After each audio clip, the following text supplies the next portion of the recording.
All right, evening, everybody. Welcome to Town of Ledyard Inland Wetland Watercourse Commission meeting of Tuesday, May 3rd, 2022. Start time 7:01. Secretary, please call roll. Justin DeBrodt, Present. Dan Pealer, Present. Paul Maugle, Present. Beth Ribe, Present. Lynn Marie Thompson. Present. Corey Watford excused, Glenn Graebner, Absent. Gary St. Bill. Present. Moving on, first section here for public comments. So if anybody from the public wishes to address the commission, just state your name, address, and then your concern. So Ms. Bryan, I think you're here for that. I'm sorry. So Ms. Bryan, I believe you had public comment. This the letter. Yes, old business. I said I didn't bring my glasses, so I wrote the letter last week because I wasn't sure I was going to be here tonight. So I couldn't read it, but it'd be difficult. I can read it aloud for you if you like. Oh, if you would read it for me, please. Sure. It's under old business, obviously. Right. We don't actually have that item under old business. So we're going to read it here under the public comment. So this, Miss Nancy Bryan here from 25 Pheasant Run, Gales Ferry. She did speak to us a few months back. It says, to the commission, on December 16th, 2021, we sent a notice to my next door neighbor at 27 Pheasant Run Drive in Gales Ferry regarding the blocking with various debris of Thompson's Brook, which runs through both of our properties, as well as 23 Pheasant Run Drive. As of today, May 3rd, 2022, there's only been one thing done to comply. Mr. Hepburn did remove the rugs that he placed to prevent the water from trying to follow its natural straight course before it was altered by the builder to go through the stone wall and around the back of the property. As a result, the same problems continue as outlined previously. The corner is completely overgrown with brush, which collects leaves and causes overflow in all areas of the creek through number 23 and 25. The area around the corner and beyond is still filled with debris, both placed there purposely and occurring naturally, such as downed branches. As told by Mr. Watford, commission member who inspected, that the corner would be cleaned up by spring. That has not happened. The situation has been totally ignored by the homeowners. I've also not received any other communication from the commission asking if the situation has been improved. Also, I understand Mr. Hepburn thinks the back area of the brook is on Pheasant Run Homeowners Association property. He sent a letter to the Pheasant Run Homeowners Association in that regard. Either he does not know his property boundary or is falsely representing something not true. I have no opinion on which it might be. Attaching a map from the town that shows the brook is completely on his property, with exception to the south side coming back out of the woods down to the street and under which is PRHA property. It is his total responsibility to remove all of the debris. In conclusion, I ask for enforcement of regulated activity. This brook originating in our area is an important part of the ecosystem, ending up in the reservoir and must not be abused. Off Long Cove Road South, it is also now part of the Avalonia Trust area. At one time, we witnessed 2 trout in our part of the brook, which obviously swam upstream, which is totally impossible now. Respectfully submitted by Nancy Bryan, 25 Pheasant Run Drive, Gales Ferry. Right.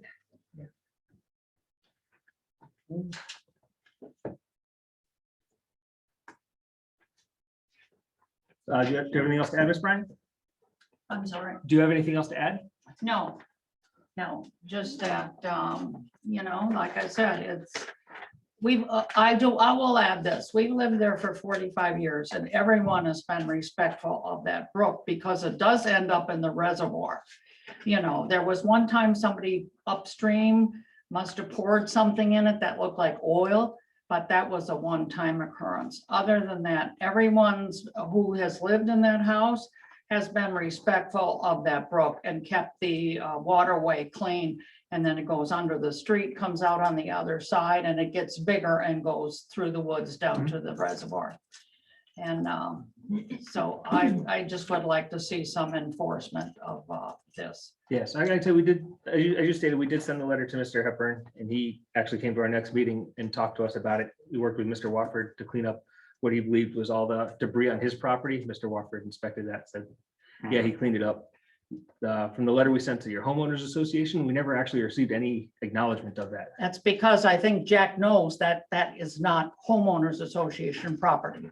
That Okay. You can see from the map that entire brook in the backyard belongs on Mr. Hepburn's property. Our properties both go back quite a ways in the woods. So I don't know what the situation is there. If he's, you know, what's happening. If he doesn't know his property boundary or what. All right, I say, we've been without an enforcement officer for a little bit of time now, which has kind of hampered some of our abilities. We're Right, I know that, yeah. presently trying Mike to Cherry rectify was that. helping out. Yeah, So Yeah. would you like a motion to add this to the agenda under what, old business, I guess? uh, I think we should just send the enforcement officer out to. yeah, that's where I was getting at. Okay. Like now, you know, this Mr. Johnson over here is Change it to discuss it. with you. potentially here our new enforcement officer for the time. Glad to meet you.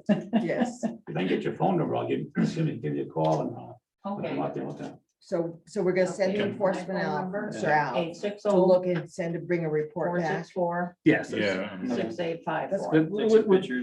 With the defined maps so that we can have Yeah, a better response. The Yeah. GIS map, Hard if of it has hearing. enough detail. It's for better that. on my home phone.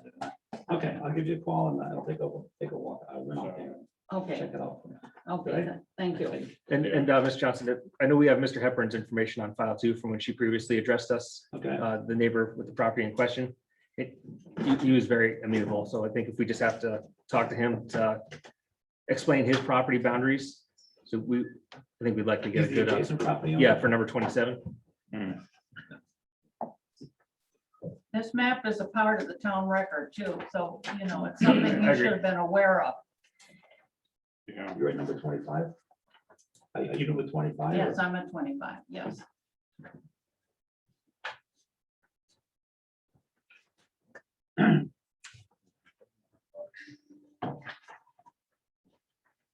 And obviously, we'll take this action here. If there's anything else we can, it continues to be an issue, please keep us That's informed all. so that we That's can.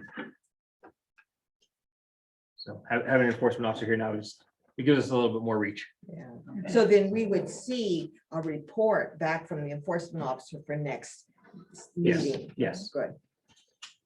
I will say, I did believe I read in the minutes that somebody was going to call me to see if there was any progress, but I've not received.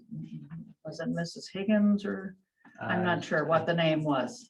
I read it in the minutes. This Okay, was we don't- several we don't weeks have any ago. bad names. I don't recall that. Yeah, I several, can go back and check in the record. but- yeah, somebody was supposed to call me to see if there was any progress and there wasn't, you Okay. know. And the only person I've talked to is Corey Watford, and he said he told Corey he would have that cleaned up by spring, Right. but spring is what, 6 weeks past? Yeah, Yes, okay, right. thank you. yes, thank you.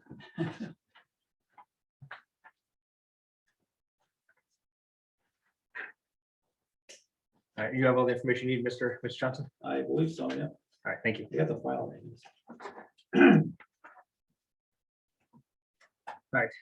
Do we have any other public comments? All right, let's move on to old business. First item here is IWC application number 22-5, Upland review area for 2 Kalmia Drive, Gales Ferry. Mr. Owners, Mr. Jeffrey Parkinson, for an Upland review area permit of a new shed and pool. I was here last month. Obviously, there was some poor maps, some discrepancy with the maps and what we had. So since then, I've had Ian came out, reflagged the wetlands, and then we had Pete Gardner create a site plan. You know, I have a report, the wetlands report was also done here by Ian, where he kind of hopefully have given you enough information to take a look at it. It includes a setback to the shed, to the wetlands. Obviously, the proposed pool is further away than that. And then the setback to the property line. In Ian's report, he includes that he sees no significant impact of any of these actions on the property, and everything can be kind of maintained and mitigated. He did recommend some erosion mitigation during the construction, which obviously we're more than happy to do, if that's what's called for. So this is proposed activity is a 648 square foot in-ground pool and 240 square foot shed installed in the backyard. You can just call me then with any questions. Yeah, the shed is one of the prefab sheds that they deliver and drop, and it's not being built there, no construction on site. All right, so just the pool. Yep, and the pool, again, we started in the fall with building and zoning permit, put it on hold in the winter, and then that's when the wetlands kind of came up. They didn't come up in the fall. So that's why the pool has been dug, the walls have been put in at this point, and then everything's obviously been stopped at this point and been on hold. So I think the major, I guess, invasive work on the property has actually already been done. At this point, you know, there's very little digging left to do. There's some grading around it left to be done, but Any erosion control enough? no, not yet. So that was, you know, that's what, you know, again, Ian recommended in his report. That's certainly something we'll put Yeah. up. Going You forward. should until you get the grass. Yep. Established. Right, exactly. So let's keep it there in the fall, obviously, when we have grass and that growing. Mr. Johnson, do you have anything to add? No, I did drive by and looked at that, and yeah, it looks like most of your work is already, excavation work is right, already right, so- done, so, 3/4 of the way done with the whole project, probably. Yep. you know, the longer they put some erosion control, I think we should be all right. Silk fence or hay bales or? Either one, you would. For the record, Ian Cole, soil scientist, professional wetland scientist. Yeah, for what it's worth. So like most of our wetlands, Ledyard, right? It's, you know, it's the typical boulder field, red maple, Yeah. stone cabbage wetland. You're not gonna get silt fence in there. Yeah. So yeah, I would say straw wattles or conservation bales of hay, stake that grade is Yeah. probably what's good there. It's a short slope. Mhm. You know, it's gonna be a quick duration where in the growing season, it's not an area that's very active or equipment's moving around, so it's kind of a low risk. It's easy to do and it's short. It's probably 40 feet long, if that. So a homeowner could do it real easy. So the question I have is on the previous minutes, on page 2, about 2 paragraphs from the bottom, it says Mrs. Hodge stated that this is a tricky situation as an approval had been given at one point. The revised plan needs to address this discrepancy. Does the revised plan address the discrepancy? I have them, the wetlands actually flagged, and so the distances are correct now. Okay, Because the pool also changed location. Position. okay, so it's flagged, the distances are now correct, and the pool site has been changed to address it. Mhm. Then I will actually send this map with the revised flags to our GIS person so they can revise Okay. those.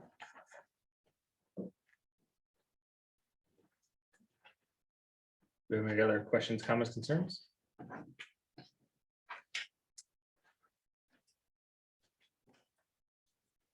There are none. I would be looking for a motion to approve, disapprove. If you choose to make a motion to approve, I would ask that we add the stipulation of ES controls, hay bales. Mr. Cole's recommendation there. I'm sorry, has this been classified and everything? Oh, that's right. I believe when we,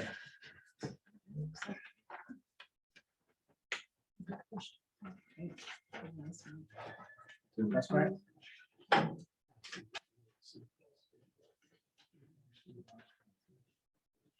In a minute. Yeah, I'm going back to them right now. It's not, but Yeah. so, Yeah, I'm not seeing anything. great, about thank you for catching that. Yeah. So, first motion is to classify this as significant, non-significant impact.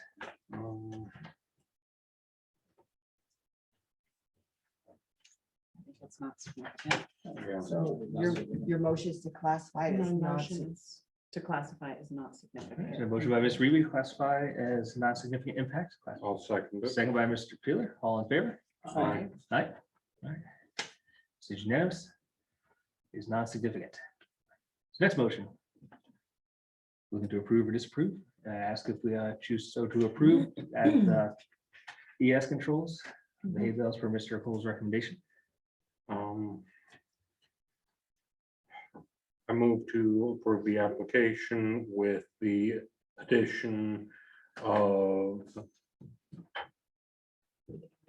sorry, with the condition that erosion controls be implemented on site per the, I'm sorry, I'm blanking on your name, For Ian Cole's. per Ian Cole's recommendation. I'll second that. All right, so a motion by Mr. Peeler, second by Mrs. Ribe. All in favor? Aye. Motion passes. Approved. Mr. Johnson, you just inspect, drive on when you drive by, see if the hay bales are up. I should be able to get them up this week. Thank you very much. All right, thank you very much, guys. I appreciate it. Have a good night, everybody.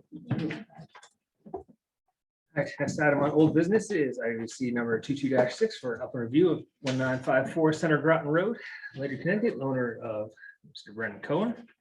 Applicant agent is Peter Gardner. I mean, Mr. Coen is going to be presenting for it tonight. Upper review area permit for a new single-family residence with a garage. Application, it reads. Right one. All right, we're building a new 2-bedroom, 2-bathroom residence with a garage within the 100-foot upland review area with no activity in the wetlands. Yeah, erosion and sediment control measures of both silt fence and a row of hay bales, 1.5 acre site. And total wetlands is about 1.5 acres.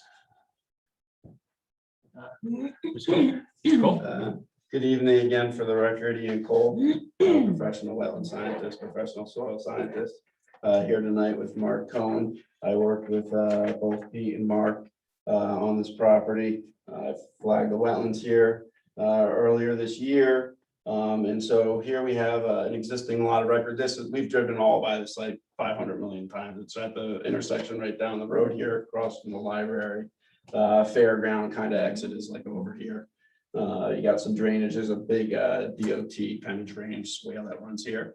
These wetlands are that big Phragmites wetland as we kind of look off to the left. And then on the fringe, it kind of transitions into, you know, red maple kind of over here near the stone walls, your traditional boulder field, red maple, you know, skunk cabbage wetland that we're used to seeing. So this development, as we kind of went over, I know you guys received this last month. I don't know how much the commission's familiar with it, but essentially, you know, it's a minimalist house. Situated on, you know, this existing, you know, side slope here. This is all kind of pre-disturbed grandfathered stuff when they made this intersection, developed this area back dating into the 50s and 30s. And this hillside here, so we basically got a 2-bedroom house. We have a minimalist septic system and some grading down to this area. Now, this whole area here is kind of, like I said, kind of pre-existing, pre-disturbed. And you got this 18-inch pipe here that receives stormwater flow runoff from the fairgrounds, parking area. So with this development, I think there's a couple of key points to keep in mind. One, it's an existing lot of record. It's a minimalist footprint in terms of the development of a house. I mean, you're really not going to find a smaller development than a 2-bedroom house. The septic system, in fact, is as small as, you know, the health department even makes. It's not like you could go down to a 1-bedroom house. It would still be the same size of a system. The soils here are extremely well drained. So you get really great infiltration. Again, a lot of this area here is kind of already disturbed vegetation, a lot of honeysuckle, you know, a lot of the multiflora rose and raspberries and kind of the sun loving stuff. Probably from every once in a while when the highway department has to go down here and kind of clean out, you know, that outlet pipe throughout the years, whenever they have maintenance. I know some comments were received back from staff with regards to concerns about sheet flow coming off this area and coming into the wetlands or somehow, you know, exacerbating some condition here where you could get migration of sediment. In talking with the engineers today and Pete, we kind of sat down and looked at this. We went back out and looked at the conditions on the roadside. And actually the sheet flow does not go across the site in this direction. It actually runs along the edge of pavement. So much so that the highway department backfilled this in with millings just to secure that shoulder some more because it gets a decent amount of runoff coming off Colonel Highway. And that all goes to that deeply incised condot maintained channel. I have some photos that kind of show the story for your benefit. So this is the site over here. Bill's library is over here. So here's the gutter flow. And then you can see it goes to this, and this is the channel that comes down. So this is the first picture, and this is the second picture. So that's how the water is kind of flowing around this property.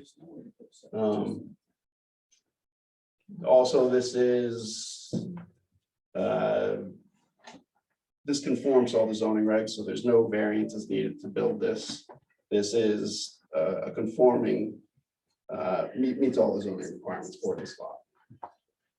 Quick question. So are you saying that once you build the house, you're not going to impact the flow of water coming up? No, you're not. I mean, I know there was a suggestion of putting in a swale or something. to make sure that was more formally defined. But here's the problem: if you put a swale in, you now are creating a condition where you have to maintain 50 feet separation likely for your septic system to meet health code, which means you'd have to push this development closer to the wetlands, infringing on it. And now the only way to, even if you were to use a retaining wall to minimize your footprint to the extent possible, you're still into the wetland boundary at that point, because, you know, this is, what scale is this? 20. This is 20 scale, so I mean, if you had to push those separations down, I mean, you're basically, you'd be putting the house along this boundary and probably losing this figure here. So I'm assuming you gotta put some fill in there in order to build the home. Yeah, I mean, so this slopes down pretty good, right? So yeah, they gotta push this shoulder out a little bit and grade this down. And then this slope will be vegetated, or it would be wood chip bermed or landscaped fairly quickly too, because basically they could do it this summer, get it all secured. And then, you know, most of the activities for this house, when you're doing the construction, right, they're gonna be on the front, on the roadside. So once this material is done and in place and this silt fence is secured, you know, they could get this temporarily vegetated or wood chip it, and then it's not an issue during construction. And it's not like you're ever gonna have equipment running back there, because it's just, you know, the nature of the site lends itself to all the development coming from the front. So during construction, are you gonna encroach on the wetlands at all? No, Post- no, the limits of disturbance, so you put, the first thing would be coming in and putting the ENS control, Yeah, and that's your limits of disturbance. all right. And then you never go beyond that. So, you know, that's the first thing they do. So that limit of disturbance is defined day one. And then and then they would, you know, then they would come in, they would clear this, and then they would come in with the fill, they would grade it. Then they would, you know, temporarily, you know, they would do the foundation, then they would temporarily secure the side with wood chips. Then they, you know, they have their foundation and they start building the house. What about your sewer system? I mean, the septic there is not connected to the city, they didn't get the grant, so you're now stuck with an engineered system that's in a porous situation, so. Well, the soils here tested very I well. know they tested very and- well, but you have a lot of water going through that area from the street and from the other pipe. I mean, you have other areas. This is a major impacted area. That's why your marsh is there in the background. You've got a tremendous situation. So, I mean, putting it in. It meets health. I mean, Ledgelight ran 2 tests and it met all of Ledgelight's health code requirements.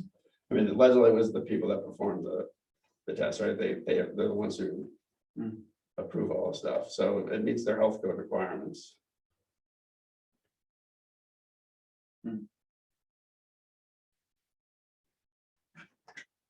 So, I mean, you know, and looking at this from, it's a lot of record.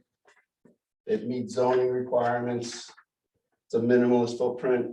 I mean, in terms of if something's gonna be developed on this property, you know, I'll be honest, I don't see many opportunities where you're gonna get something that's much smaller of a footprint than this. That's something that's still viable for the, both meeting, you know, a development need and not having that physical encroachment on a wetland.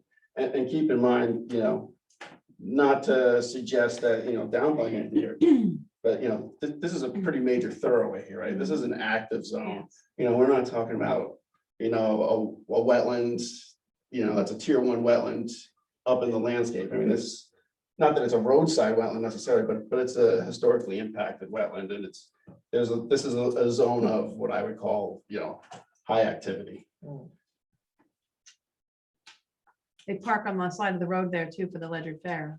Yeah, I mean, you know, how much garbage is thrown off on the side of the road there? So I would want to hear from Mr. Johnson what your thinking is, having heard the reaction, Mr. Cole. Well, my major concern was The flow. the water coming off the road. Like you said, if there was enough erosion to go and have them put millings in there. and- I'm assuming that's why they put millings, right? Yeah. Because that and people are pulling off to the side of the road and they were probably sinking in all the time. Yeah. Yeah. Yeah.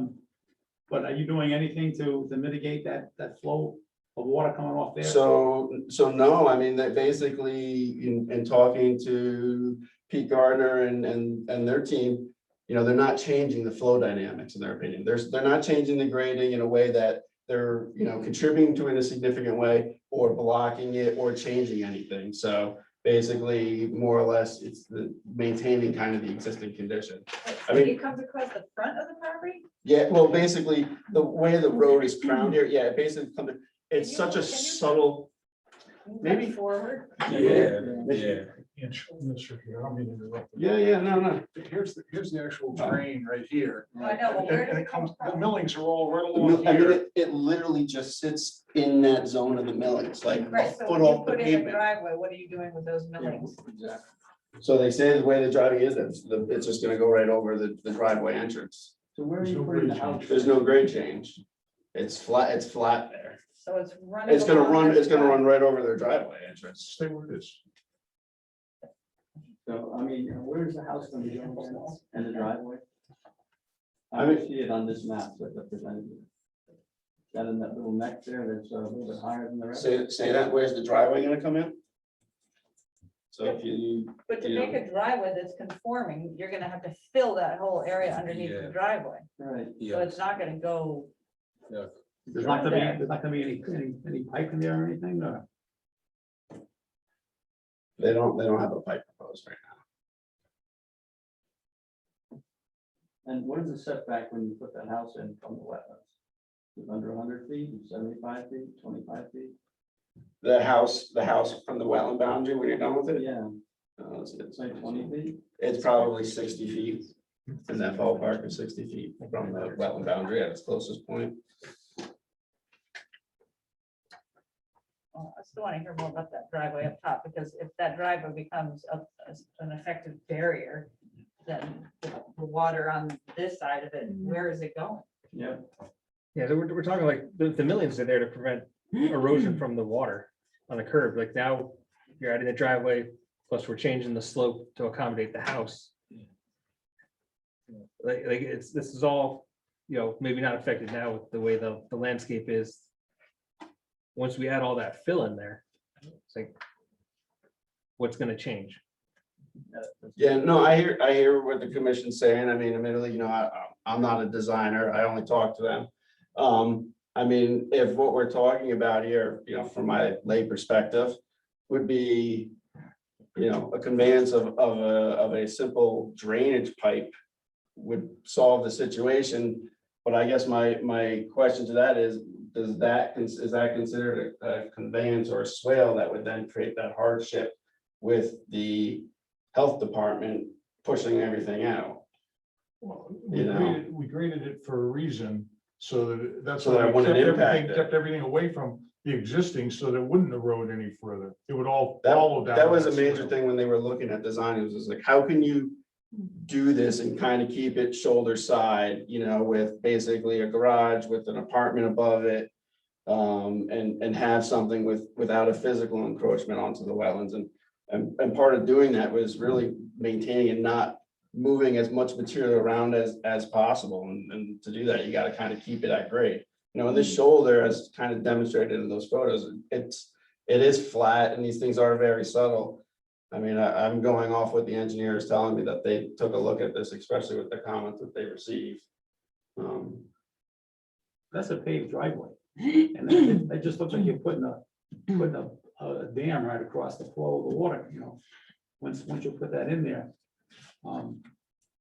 I totally understand what you're saying. You're saying, and I agree, if you create a condition where you would make a dam here, yes, water would come here and then turn and go along the side of the house. You drain that parking lot behind the church then. Into that. Behind the church, oh, that goes down into like kind of this wetland area up here, and then goes underneath this pipe and it discharges. You would expand that wetlands, basically. All that drainage bypasses the site in this condition. They don't receive that drainage. The road separates it out. Well, there's. What they're receiving here, what we're talking about is, if you're coming down Colonel Electric Highway, it's like half of that road is shedding off the hillside to that direction. But there is a drainage pipe with the right to drain onto this property. Yes, yeah, Well, coming from over here. right.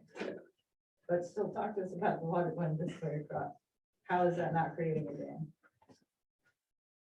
I'm just going off of what the engineer, I mean, they told me they're not changing the grades. So I mean, if someone tells me they're not changing the grades, Well, we wanted to keep the flows going where they were going, rather than change the flow. We certainly you know, either swale the driveway or make it pervious, you know, in that area. Certainly don't have a problem doing that. I mean, it's ever so slight now, the amount of flow, because the road's crown, and the crown takes half. of the side. Does the zoning allow that driveway construction? Pervious pavers? It's capable, it's gotta be capable of H20 loading. I mean, they would only have to be, you know, you could have, you know, a couple feet of asphalt, pervious pavers, and then, you know, going in, that kind of thing. I mean, you could have selective material to put in there or make that a condition of the permit.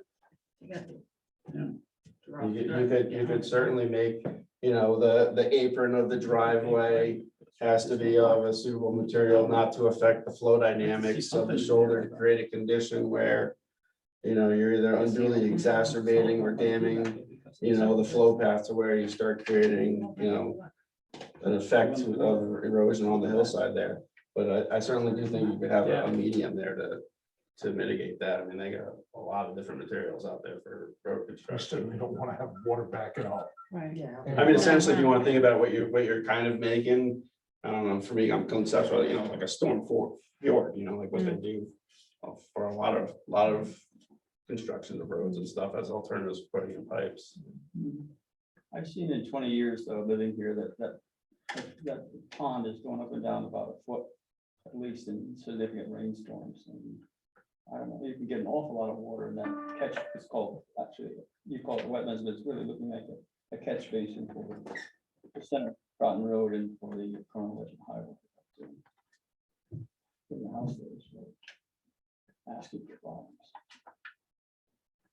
What were you saying before about Uncle's Health District getting involved? Legislate Health District perform, they perform the soil testing Yeah. and the health department approvals. But they said about something about if you had increase the flow of the water past that septic system. No, if you, to meet state health code requirements, if you have a drain, you're basically creating a drain by putting a swale in. They would view swales as drains. I just went through this with a couple other lots. Basically, highway departments came by, and they put a swale in, right? And it's a similar thing, right? You get these challenging lots.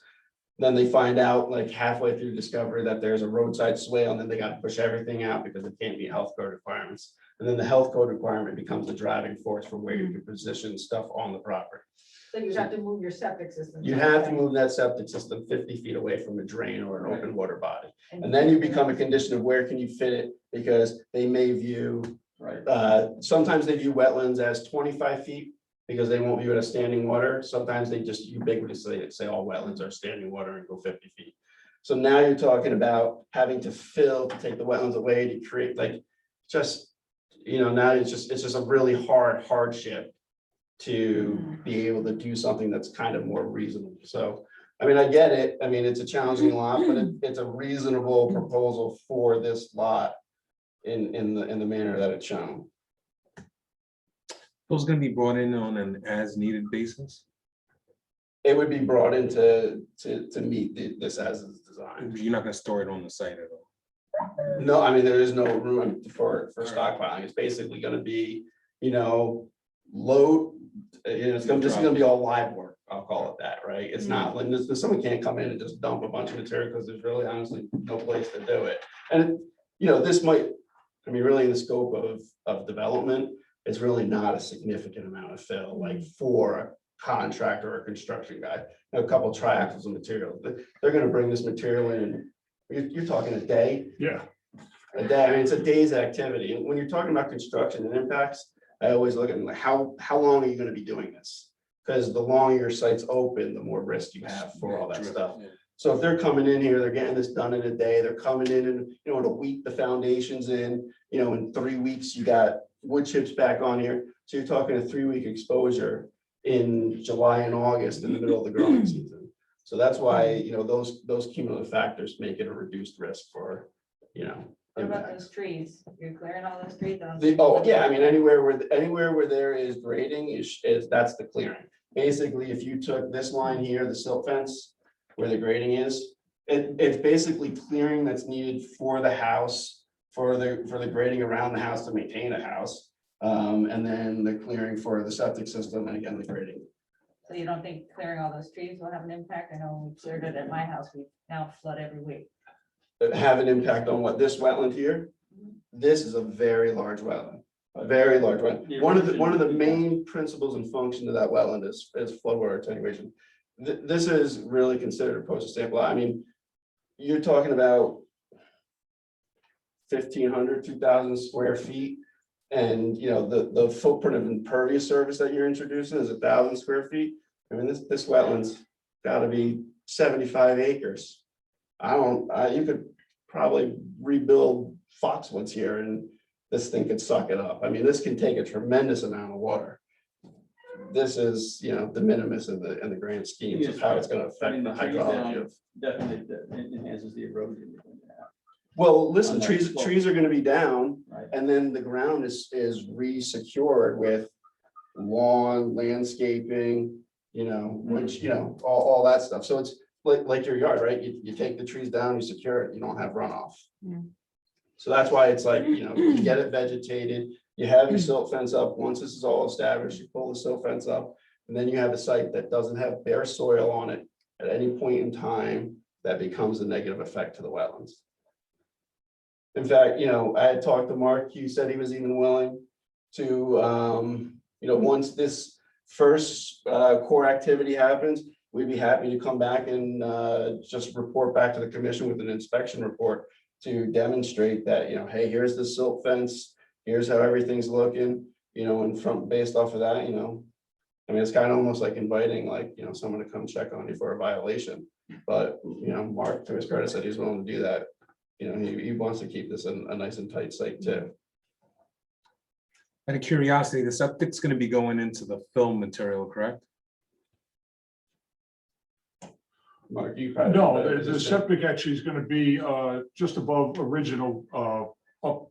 I'm Mark Coen, just for the record. It's kind of, the fill's kind of superficial on top of it. Yeah, but it comes off of it comes out of the front of the building, hits the tank, and then you have the trenches are out here. The fill's really like the cover on top of the septic to kind of protect it. Engineered system in terms of being on top of the soil and you're refilling on He's top of asking it. if it's an engineered system being on top of it. So, No, it's no, not that's engineered. that. It was an 8-minute perk. No, the soils were good. We did not need an engineered septic. This is a that's what I was trying to say. At This this is, point in time, when you tear the trees down and other things you're going to do with the land. Change with the that change. I know it's porosity of the the soil, soil. but you're still gonna have other, well, go ahead. You have other erosion. Go ahead. Yeah. to be honest with you, I don't even know how to answer that question because that's how the health department code and regulations are set up. So the best that a developer or anyone building a house can do is, here's the regulations. I have to meet or exceed those. And this proposal honestly meets and exceeds them. It's meeting the standards, you know? I do have one question that I'm hoping the staff might be able to answer. I remember something about back during everything that was going on with COVID, and there was talk about using the American Rescue Plan funds to extend a sewage line from the Ledyard High School area to the town center. Has there been any news about what the timeline for something like that would be? Yeah, it's in progress still. We did not get one of the grants that we were seeking, so that they're, working on some, figuring that out. Sorry, I don't know why my phone just decided to start playing music. It's a little odd. So we're trying to find other funds. So that project is still in progress. Timeline, It's a curb stop. it's a little ambitious the way they have it stated right now, so I don't quite believe it. I think we're supposed to start this spring, but there's some additional testing that had to be done because of ledge that was found. Blah, blah, blah. So Okay, that doesn't, that grant his didn't get- property would never hook up to that, No, it wouldn't, no. okay. That starts at the library and goes down. we wouldn't, it's not planned, To hook it's it up. for On this commercial side. development, not residential hookup. Just for your own edification, another, because we're kind of on that subject. Just to highlight, another thing that helps us kind of reduce our impacts and setbacks is the fact that we don't need to put a well on here because they do have a stub for the city water that's right here. Mhm. So, they don't have to go searching for a place to put on a well and then get all fancy with where to reposition stuff accordingly. That does simplify it, at least that. Yeah, I mean, really, when you get to these tough lots, it's the health code that drives everything. Because that's always your limiting factor, I mean, there are lots of records, so it's always that you're fighting against conformance and trying to have no wetland impact. And a lot of it really is like, all right, great, I don't have a physical wetland impact. This is a 2-bedroom house, it's the smallest septic system, so you're looking at that as like, it's the smallest kind of development that can fit on an existing lot of record before it becomes, a take issue that here it is, I got this existing lot and this is the best I can do with the regulations that I'm given. In the end, judging from where the house will sit, how far off the water, above water is it? When you say what, are you talking about like? Phragmites marsh. Oh, so the Phragmites marsh, oh, you're gonna be well over 100. No, I mean level wise. Oh, level wise, the elevations there? Yeah, any idea? Yeah, we can figure that out. It's an 18-foot foundation 18 foot, wall. 18. Yeah, so let's say. You gotta still be 15 feet up. Yeah. You're still a much higher elevation than the wetlands. They're saying wood chips and grass cover is gonna be enough to stabilize the fill. Yeah, I mean, this is the one, the other thing they could do is they could put a small retaining wall halfway up the slope. I mean, if you terrace something, that takes away and de-energizes the slope entirely. But yeah, I mean, a 1-to-1 slope, what you start to say is like, maybe I should just put grass there. Maybe I should put wood chips there. Maybe I should put, stone there, something more heavily armored than just grass. Yeah, we have a good amount of tree cover right now, holding back a lot of land. That's right. Then you take that away and you got different issues. And that's why you have silt fence. That's, Well, the silt fence is for construction. I'm thinking after construction, once you have this as a residential property all built up, like keeping that slope stabilized so it doesn't wash out, start filling in the wetlands. yeah, I think, to be honest with you, just think about it from a practical standpoint. I think anyone living here would be incentivized to keep that in a shape form. Yeah. They don't have much land and they're never gonna be able to create any land. So really, all of the home activities, unlike most of our houses where we're in the backyard for privacy, this is all gonna be front yard kind of action right here for the most part, I mean, it's essentially a garage with an apartment above it, And it's below the road.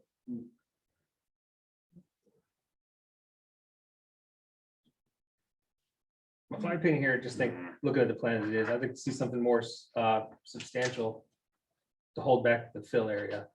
And then address the water flow going across the driveway. Like we already have evidence that there's water flow there. I understand what you're saying about the flow and then through the trench that goes into the water, the fire hole. But with the millions there, we got evidence of water flowing along the side of the road and washing out some of the dirt. So if we're putting the driveway there, we're gonna disrupt that flow. Also, and it's divert it or have some effect on the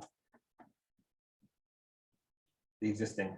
So you would want to see some addition to the plan that would address how that. Yeah, More detail around the driveway. yeah, as we're talking about, it's like something that's gonna allow that water to continue to flow as is, not cause further disruption channeling. So also something more substantial to prevent washout of that fill. I totally understand what you're asking. Basically demonstrate that the driveway entrance here is not gonna change any condition with the roadside and create a hazard for the roadside, create a hazard or damming effect where you start getting erosion for both the house, but yeah, I mean, I get exactly what the ask is, for sure. We can convey And another that. question for you, if we end up changing it to like a retaining wall, you have a lot more exposed foundation wall. Is that acceptable in building? Do you know? I don't know the building code. I mean, I did mention it to the building official, seemed shocked by the bit, but Like anything, right? You can have alternatives. You can have hybrids where you have, earthen berms or, earth around the foundation, and then, 10 feet off, if it's, compatible with whatever building requirements, then you could do a retaining wall. I mean, you're just trying to break down the surface area of the thing, right? I mean, that's the intent. So you don't necessarily need to break down 100% of the surface area. You can break down a large percentage of the surface area, and then that alone, generally speaking, that condition there, if it's vegetated, stone, whatever, it's not a big enough area. It's always a function of slope and distance, really. So when was the application received? We received it last meeting, Okay, so So, there's how long? 65 days. Okay. So we do not have to make a decision tonight, but we do have to make a decision at our next meeting. Next meeting, okay. Should we fail to make a decision, it defaults to the applicant. And the applicant's site plan includes topography, finished grade, right? Yes, yeah. So the darker lines are all the proposed grades, the lighter lines are the existing. That's kind of how you read some of these plans. Is there any possibilities like moving the structure closer to the road and getting where you're adding that fill farther away from the wetland? Yeah, my understanding is this is to meet the zoning requirements this is like as close and as small as. Is variance not an option? Well, I don't know that you can create yourself a hardship where No, this one, ca- that ca- would be you a know, good candidate for a variance because of the wetlands and back and the unique nature of that lot. That is a possibility. They would give that wetland, they would give that variance. especially if it's something that came as a condition from a permit from the wetlands first. I'm sure they would entertain that idea. The problem we run into is you can always seek a variance, you can always get a variance, you can always do something. The problem with is the location of where it is, to try to maintain the continuity of Legend Center. We don't want to try to bring the building right out onto the road. Right. We want to try to consider saving a good portion of that grassed area that has always been kind of like for fair watching and things like that. So by bringing it further, I just don't think it's practical to go try to get a variance and then get denied and be back here. And next thing you know, we're in November and then we want to do this and we finally get approval and we try to stabilize it's the middle of winter. Ideally, we'd like to be able to stabilize this thing in the heat of the summer with the less rain. And again, we brought the house up to about 2 feet from the zoning setback line. So we try to we met every setback line. To go to a variance, I mean, I've gotten variances in the past, they're getting harder and harder to get now because the courts are looking at them for hardship. Is it a true hardship? We can demonstrate right now that we can make it work and we stay out of the wetland. So, it's a catch-22. I will say just kind of from a high level, like if this was a situation, I'd be all for like, let's move the house as far away from the wetland as possible. But I guess, how much of a variance are we talking about moving this thing? Are we talking moving this thing 5 feet? Talking about moving this Well, thing you 10 might feet? actually be able to move it 10 feet if the new regulations pass. So is 10 feet in the scheme of things gonna buy you a lot? Is it worth the pound of flesh? I don't, By that's for the itself, maybe commission. not, but just looking at the other things we're talking about, like different ways to stabilize the changing grade that you're gonna put in there. Those things are easy things to look at and Yeah. provide with more detail. I think we can easily demonstrate that these areas would be very secured and would meet, any standard. It's not a big area to deal with in these fashions. You need to provide a driveway detail that's missing from that would, for zoning With compliance as well. 17,000 eyes going through there a day. This isn't like the backwoods somewhere. So somebody, the one thing I always noticed after developing things for 35 years is the people police the areas. Yeah, they do. Sure, This is certainly they're gonna- not just policing you, right? They're Literally, policing us too, to make sure that we're gonna make your site every day, day. good decisions. But I'm just saying, the environmental police, everybody is gonna, It's a high profile area. I mean, Yeah. everyone's gonna be I understand leaning that. over it as you drive. I'm gonna drive And that's by why we it want to try to times. stabilize as soon as possible. I would have liked to have cleared it before the vegetation even came out. Not stump it, but I'd like to be able to clear the, upper vegetation, the smaller stuff. if they. That's the important thing. It's really like, if you were to stump cut it, I mean, really, in terms of ENS control, the ground structure is not gonna change one bit if you clear cut it. It's the stumping and removing the root system is what exposes the soil to run off. I mean, a hillside can stay very secure for a long time, even after you clear cut an area, as long as you don't stump it. That's the act. It's the ground disturbance. So, if he went out in there and cleared in the upland areas for, these activities, the soil's not gonna move. It's the act of the ground disturbance is what moves the material. This just happens to be a project I'm doing with my son and my grandson. And, clearing it was like, something we were all gonna do together kind of thing, And again, I know that kind of personal stuff doesn't matter, but that's why it was kind of important to me that we could at least clear it before it got totally vegetated, get the bullbriars out of there, get some of the stuff that's not in the wetland out of the way. It's just easier, I mean, manage this time of year, it's less material that you're taking off the site too, right? Think about when you're clearing around your house, when the trees don't have leaves on them, it's quick work versus when everything's leafed out, now you're running to the transfer station 400 more times. Did we accept this application? Yes, it was accepted. We did not classify it. We just accepted it and then tabled it. Okay. It was only received at the town hall the day before. Give our professional staff a chance to review it, provide their inputs also. So we don't have to classify it tonight. We can wait until we see more information. Our time limit takes us to next meeting. Well, could we classify it and approve or deny it at the next meeting? We can. Okay. We can do it tonight. We can do it at the next meeting if Okay. you think, we want to see some changes here, Well, or if we want to get another opinion. When you think about another opinion, what are you thinking? What options would we have? You can hire your own engineering, you have a town engineer on staff. You can have him look at it and see what they think about the flow of the water. Would you have access to the plans? Yeah. Yeah, these are all part of the application. Our preference would be to use town staff too, just because quite honestly, it's much more expeditious, to do So- so, if he has the ability. And this, I would think would be a small ask for the town engineer to look at. It's I think that would be not- it's not a subdivision.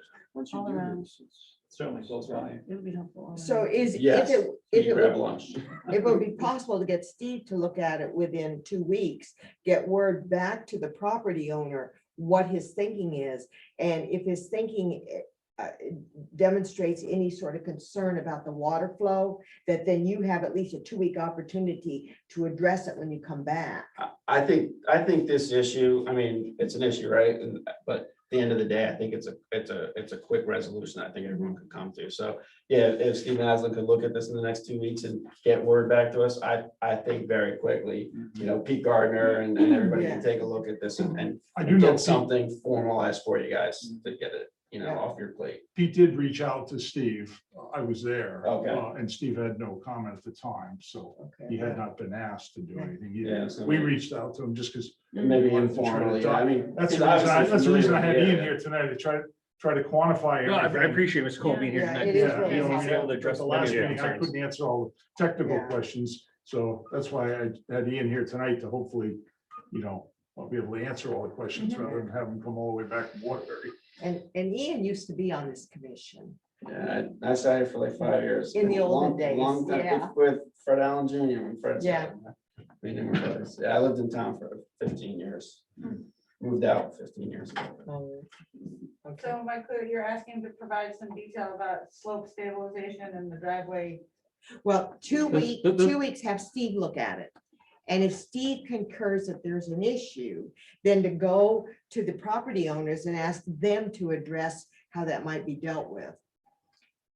We don't want to deal with the slope. No, if that's one of the things that Steve could take a look at also, What about the pipe under the driveway? And that sort or, of thing? Mr. Johnson, say, hey, what do we look, So All let's, right, I will recommend that we have Len, Steve, and maybe get Pete Gardner in the room and discuss. so in the very least, though, let's be real clear about what we're at least looking at. And we're looking at So my thoughts are slope stabilization. So they can impact that paved driveway is gonna have on current water flow. That's two. And number three, Retaining wall below the foundation, retaining, between the foundation and the That- wetlands. Yeah, and that's all gonna If be you related wanna to do slope it, stabilization. That would be covered under slope stabilization. okay. Yeah, well, that would, there are Just two on that sides one. to the slope. yeah. So if you So- find another feasible alternative that's more acceptable. So is that what Steve is gonna go also out there looking for? Yes. Like with that in mind, Yes. is visualize the At problem the very least. at the very least, yes, okay. And see what else he sees or recommends. Then he's going to, if you all go together, you're in great shape. If you have to talk with Steve afterwards, then you'll have some sense of what mitigation or what changes to the plans you might need to bring forward at our next meeting. Yeah, Steve may just agree with what's out there. He Yeah. might. Yeah, I'd just like to hear from Steve. I mean, no offense to you at all, but Yeah, I think this isn't a big time suck for Steve to try and look at this pretty Good. quickly. That's I mean, great. you're looking at the roadside gutter flow and thinking it's It's- right around town. It's close corner. by, yes. You probably could get it during lunch. Okay. If I make it Steve Dave.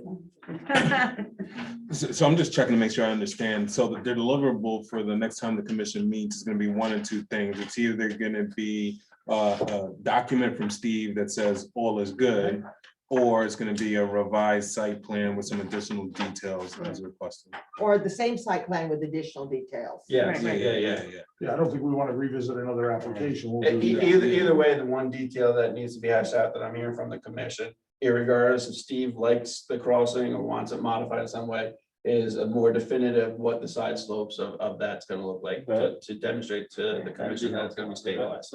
That is one of the big Yeah, concerns. that would be great.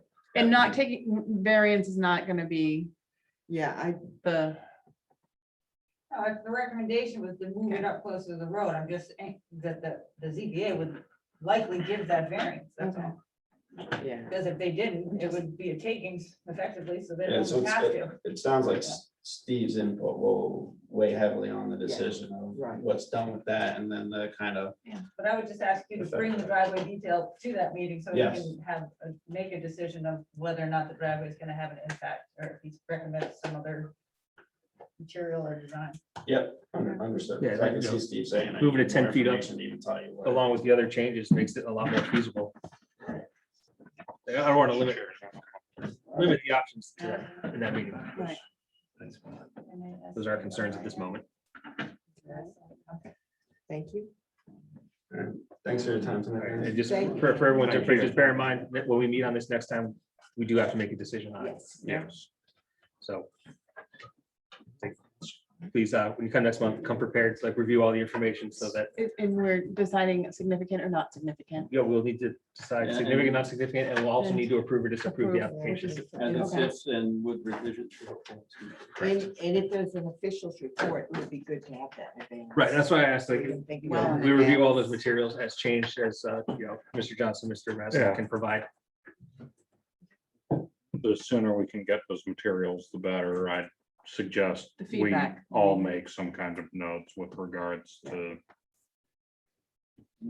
Okay. Thanks, guys. the information. Thank Okay. you. Thank you. Thank you. Oh, still- we're gonna set off on the line. No, no. Let's see.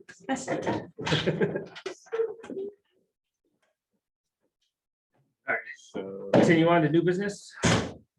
No new applications, no new business. That's still correct. I need you, Bob. Bob White. So that's not part of new business. That is the wetlands official report. Oh, sorry. Mr. Johnson. Which one are we doing? what was official report? Your report, go over your report.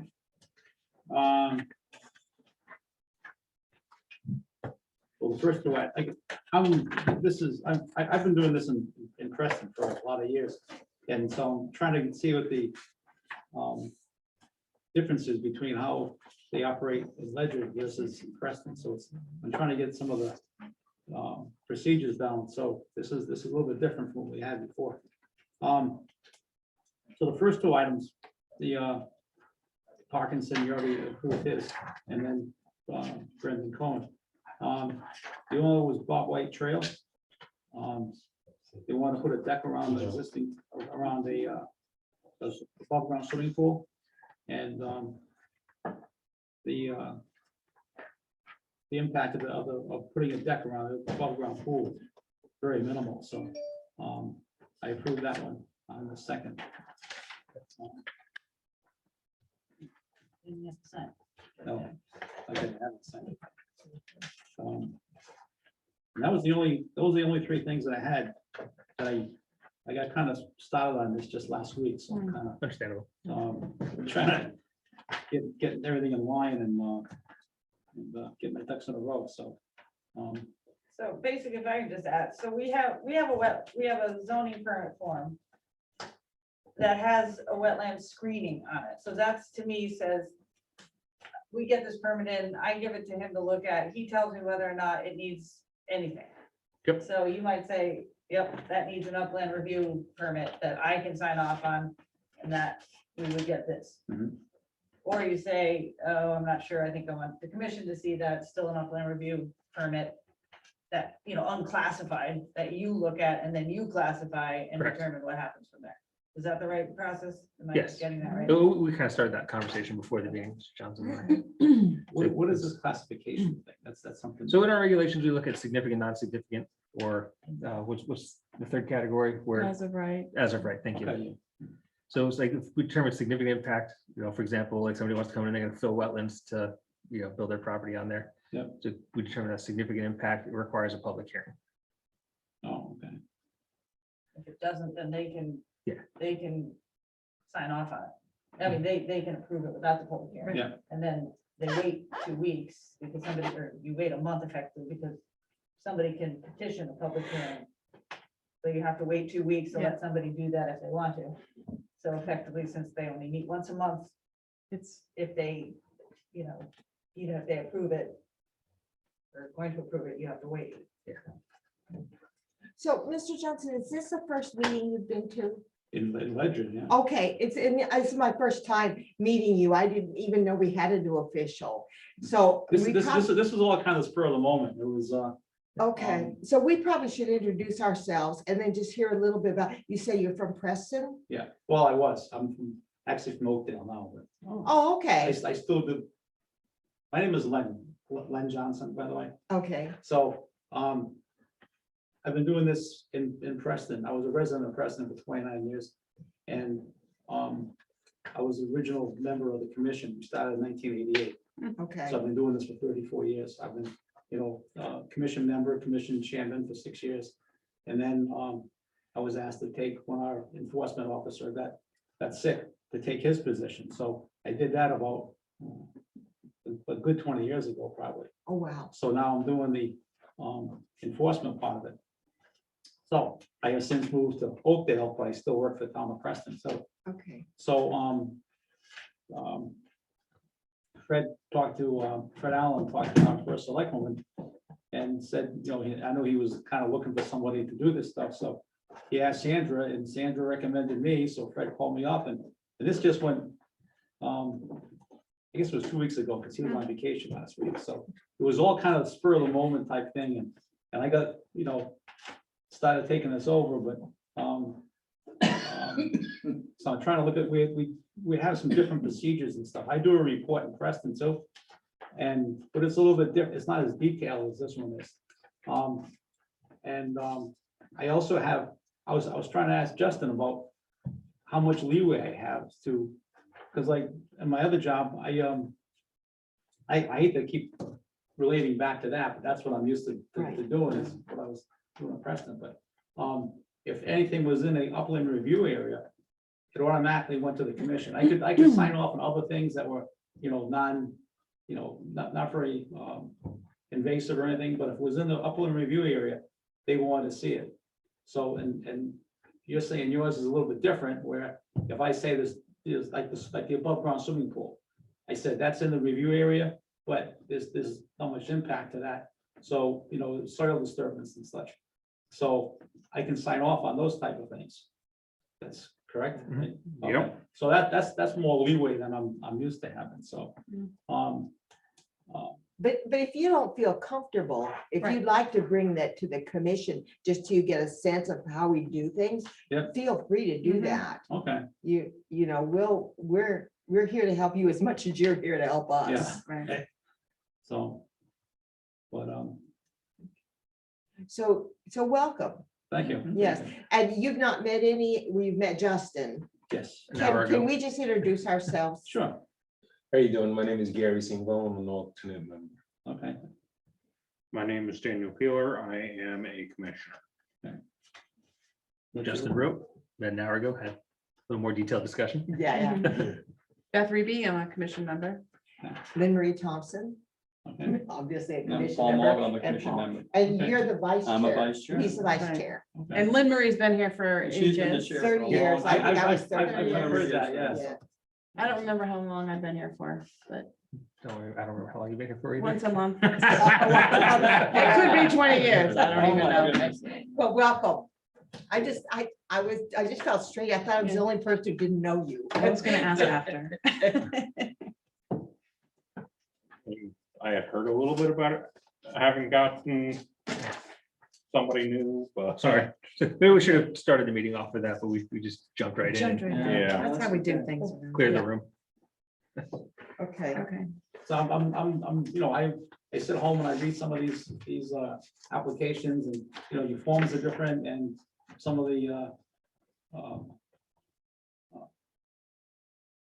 regulations, actually, some of them are a little bit different too from what we had. So I'm, trying to study up, trying to get the speed of what, how you operate here. So it might take me a little bit. No, I haven't done, It's another bit of appreciated. experience, another set of eyes is always helpful too. If you Yes. see any recommendations, we could be doing things more Mhm. efficiently, better. Say, absolutely, feel free to speak up. Alrighty. All right, so move on to correspondence. Do we have any correspondence for the month? No, None. All right, announcements. Do we have any announcements aside from Mr. Len Johnson? Well, let me ask one more question. Now, you kept, now, as far as the report goes, you actually, you do the minutes or who does the minutes? well, today I'm doing the minutes, but the land use assistant does. Okay, so usually you have a reporter and she'll do the minutes and she'll put all the results of the votes in there and stuff, right? Okay.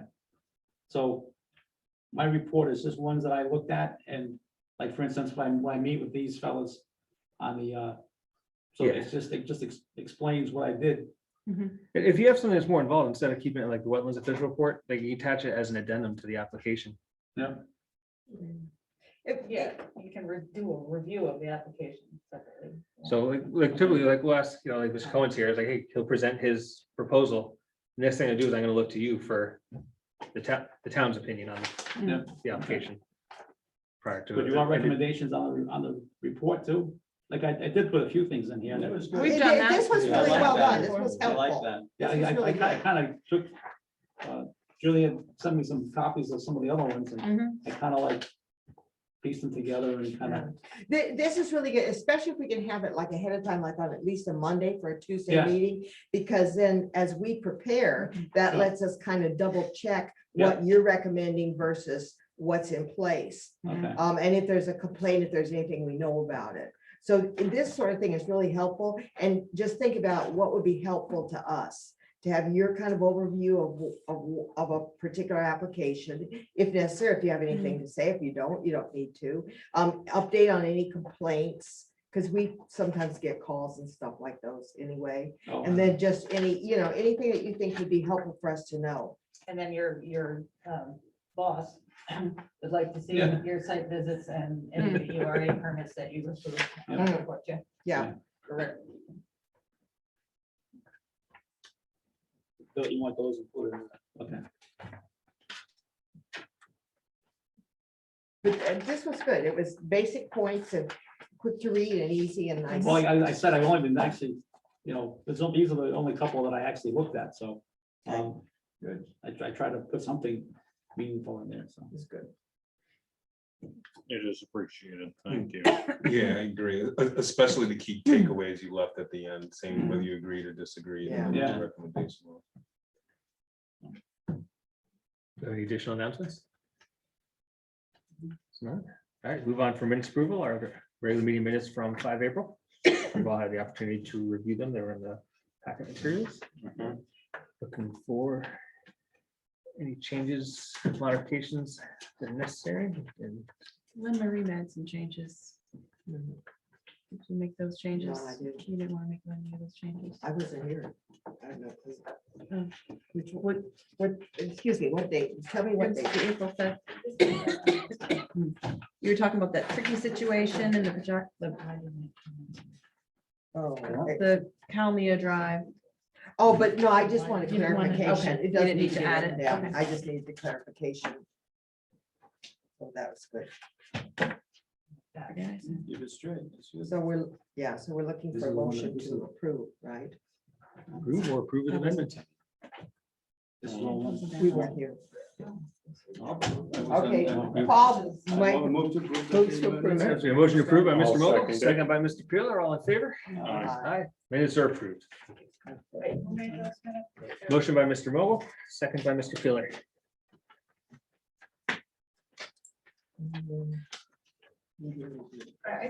I'm still confused here. So Yes. we had Kalmia that you looked at and reviewed, but it came in on this sheet.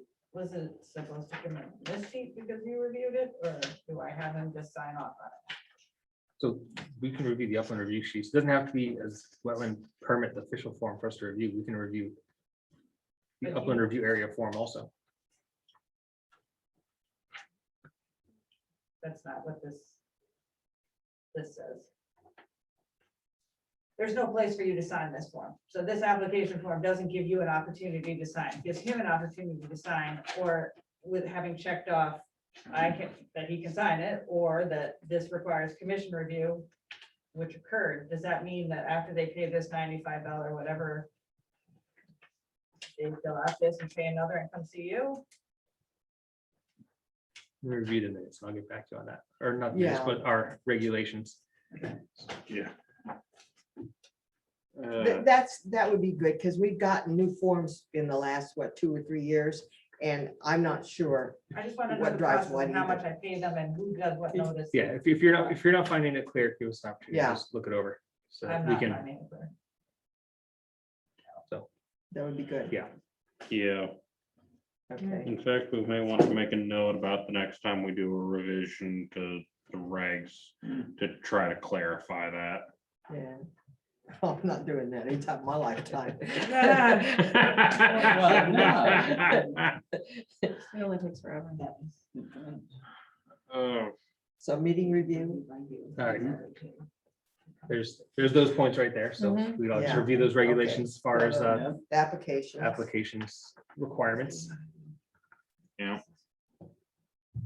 Just ask that, next meeting, we put the justice complaint here with old business. Yeah. We just follow up with that there. So what are the things that go, the checklist on the meeting review? Use a checklist in a while. We had the meeting minutes, we Everything. had the.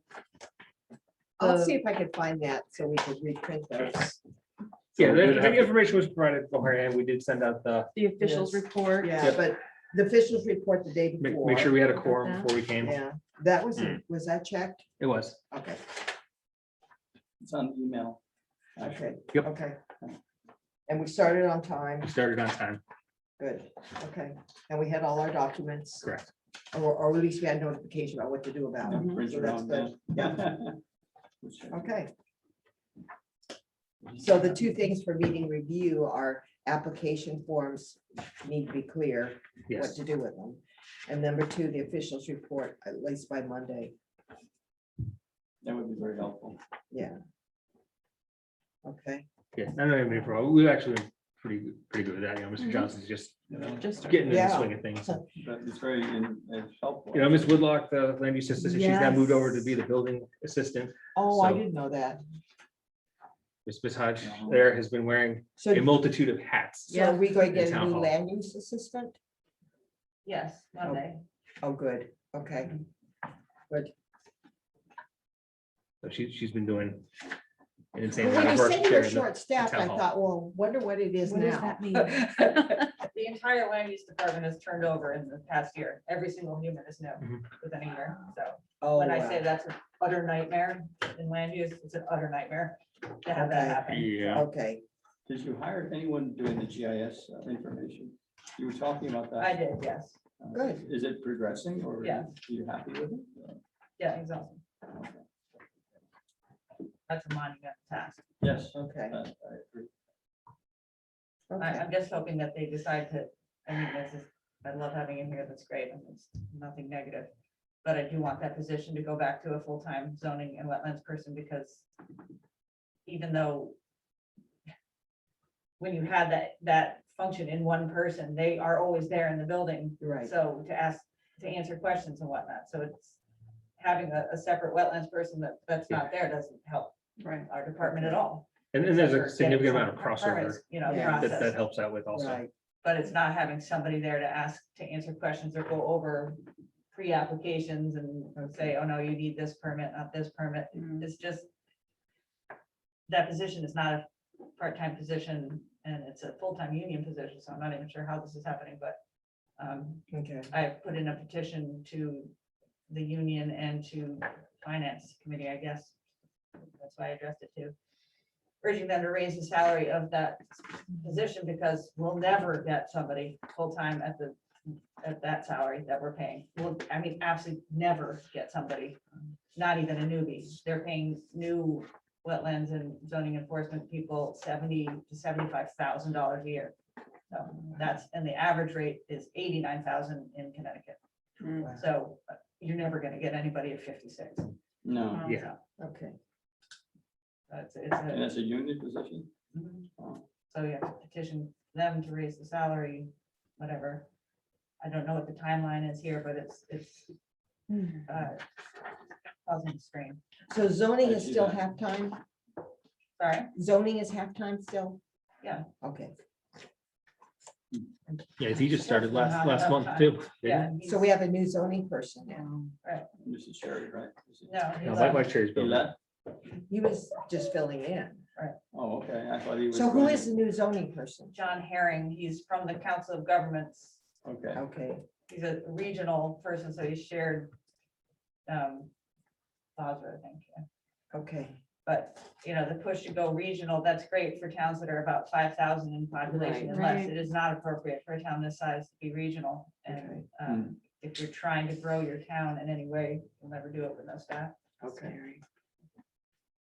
Yes, if you guys are aware, like, anytime you go to town hall to visit Miss Hodge there, she's pulling her hair out. Of course.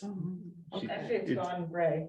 oh, I come actually on. have all of a sudden. What do you mean? slew of- Just in starting here, it's gone gray. Okay. All right, so our last item on our agenda here is adjournment. Looking for a motion to adjourn. I so moved. Motion by Mr. Pillars. I'll second that. Second by Ms. Reed. All in favor? Aye. Aye, meeting adjourn time 8:18. Peeler and Ribe. Yes. Do we have to shut it off? She's got controls up there. Actually, you have. the Oh, you gave it controls over on here? yours. Well,